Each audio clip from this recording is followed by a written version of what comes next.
মানুষকে আল্লাহ এমন কিছু দান করেছেন যা তাকে অন্য সব প্রাণী থেকে আলাদা করেছে।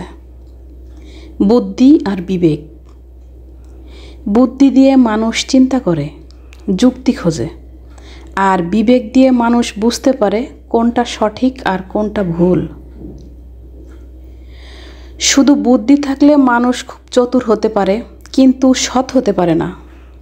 আবার শুধু বিবেক থাকলে মানুষের মনে সৎ ইচ্ছে থাকবে, কিন্তু সঠিক সিদ্ধান্ত নেওয়ার জন্য প্রয়োজন বুদ্ধির। দুটো মিলে মানুষ হয় সম্পূর্ণ। বুদ্ধি হলো চোখ, বিবেক হলো আলো। চোখ থাকলেও যদি আলো না থাকে, সামনে পথ দেখা যায় না। আলো থাকলেও যদি চোখ না থাকে, তবুও কিছু দেখা যায় না। তাই বুদ্ধি আর বিবেক দুটোকেই জাগ্রত রাখা জরুরি।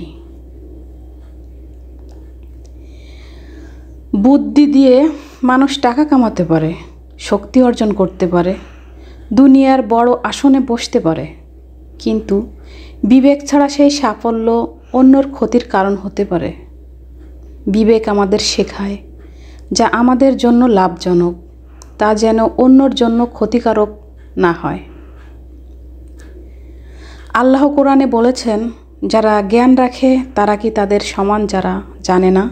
সূরা জুমার 9 নং আয়াতে আল্লাহ তাআলা বলেছেন, এখানে শুধু তথ্যর জ্ঞান নয়, বরং সেই জ্ঞানের সাথে ন্যায়ের বোধ অর্থাৎ বিবেকের মিলনই আসল জ্ঞান। আপনার জীবনের প্রতিটি সিদ্ধান্তে বুদ্ধি আপনাকে পথ দেখাবে আর বিবেক বলবে কোন পথে হাঁটতে হবে।